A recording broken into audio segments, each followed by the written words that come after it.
Hi, I'm Lionel, this is Tech Loto, and here's an honest review for the Fitbit Ionic. By the end of this video, you'll know exactly what the Ionic is capable of and how to get the most out of it. I'll leave some timestamps in the description below so that you can jump to any particular part of the video. The design. With the Ionic, we get the same crisp design that we're used to from Fitbit. The rectangular face has a spherical feel to it. It's very bright, it's good looking, and the displays are fantastic. There are various colours that you can choose from. Some of the colours are a bit too extravagant. I prefer the plain standard design. It looks good and goes very well with smart and casual wear. So I think with the design it comes down to preference. If I'm being honest, it looks more like a masculine design to me. The bands feel great on your hands. It's the best feel that I've ever got from a Fitbit watch. The screen itself will scratch. As I say in all my Fitbit videos, if you have a screen, whether it's an iPad or an iPhone, it's going to scratch eventually. But the standout point in the design for me is the really bright screen. As you can see from the video, when you click on the left hand side, that always takes you back. You see that as your menu button in the navigation. The top button on the right hand side of the watch gives you a summary of all your activities. Essentially, it takes you to the today section. If you click the lower button on the Ionic, it takes you to the exercise section where you can select your different activities and record them. When you slide up, you can see all your notifications from your phone, and when you slide down, you get into the music app, but we'll go more into that later. The today section of the watch gives you a summary of your steps, your activities per hour, your heart rate and resting heart rate, kilometers walked, calories burned, floors and activity minutes. Again, I like the fact that I don't have to sync to my phone to get into how much I'm doing during the day. So I'll cover what people really care about in the exercise section, and that's running. Most people that buy the Ionic use it for cardio related activities. I was pretty doubtful about the GPS, but the GPS is fantastic. You don't have to link it to your phone, but once you sync to your phone, it'll come up.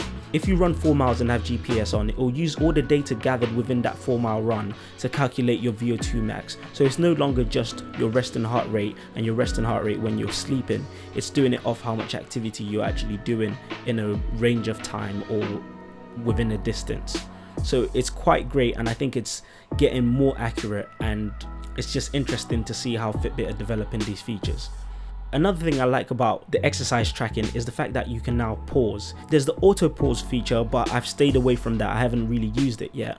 But when you're running and you get a phone call, it's great to be able to pause the exercise, take that phone call and get straight back into it without having to end it and stop it like the older Fitbit watches. If you guys want me to go into more detail in any of that, please do let me know in the comments below if you want me to break down any sections. I was pretty doubtful about the music feature. 300 songs on your Ionic. Of course that means you would have had to purchase those songs, and it doesn't really cater to streaming services. But if you have purchased songs and a music library, that means you don't have to listen to music on your phone and drain your battery, which I think is fantastic. So it saves a bit of battery on your phone as well.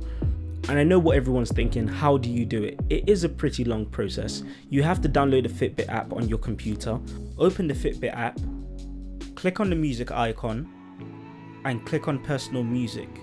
Make sure that your Fitbit is connected and set to transfer music mode. Then create a playlist, drag and drop the songs that you want into the playlist, sync, and it will upload all the songs onto your Ionic.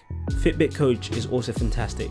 The workouts are already on the watch. It's the basic workouts that you get with Fitbit Coach. You can view the summary of each activity before you start. This means you're able to see everything that's required. And when you start the exercise, it doesn't just jump into it. It shows you how to perform each exercise in a short clip before you start. So that means you're not guessing, you're not having to Google. Everything you need is in the watch and it's saved there, and it doesn't hinder your 300 songs that it says you can load. Relax is the same, so if you've had a Fitbit in the past, then you're going to be pretty used to what's going on here. You have the options of relaxing for 2 or 5 minutes.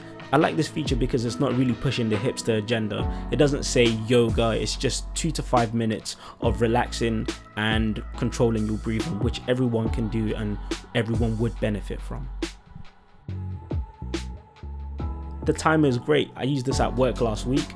I was in a training session and we had to break off and present every 2 minutes. No one's really going to chastise you for looking at your watch. Or if you have your phone out to create a countdown, people might just think you're texting your friends. You can set alarms and change them on the watch. You have the flexibility of picking a range of days, setting more than one alarm. I like that you don't have to depend on your phone to use this. The weather app works really well and it looks great. It has the little displays, different displays for when it's raining, the different times of the day. But what I don't like about it is you have to constantly sync with your phone for it to be active. And by the time I've gone to sync to my phone, I can just open the BBC Weather app. If you look on the weather app and it's giving you the data in Fahrenheit, it might confuse you, but all you need to do is actually change your units of measurements. So you need to set units of measurements to kilometers and not miles. If you set it to miles, it'll think you're in the US and it won't give you the weather in Celsius.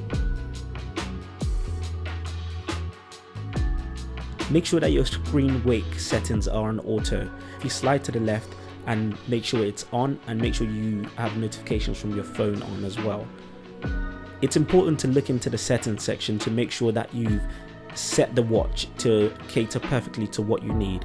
I have my brightness on auto, so it adjusts accordingly, just like on the iPhone when your brightness adjusts to whether you're outside or whether you're in a darker setting reading something on your phone. I would also advise you to change the vibrations to strong. The normal setting is a bit too quiet for me.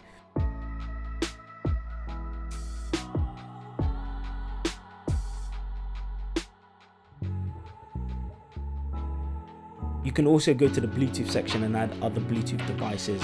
This is where it comes into adding the Fitbit Flyer. I'll be doing a review on the Fitbit Flyer shortly, and if you want to see any other videos, please let me know.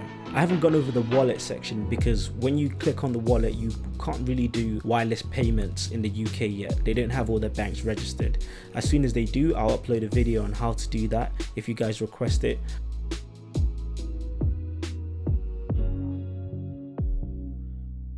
To summarize, I think this is a great watch. My videos are not just reviews, it also shows you how to use the product. And one thing I pride myself in is that I'm actually using this product every day and not just uploading a review to get some views on my YouTube channel. So you compare it to every other product out there, you're bound to find weaknesses. But when it comes to day-to-day use, will you be happy with this product? I am happy with it. I believe it does everything I bought the watch for and more. And it'll be interesting to see how it ages and what it looks like, especially when it starts getting scratches and some of these products start to slow down a bit. So it'll be interesting to see what updates come with it as well. If you've enjoyed this video, like and subscribe, leave a comment, feedback is always welcome.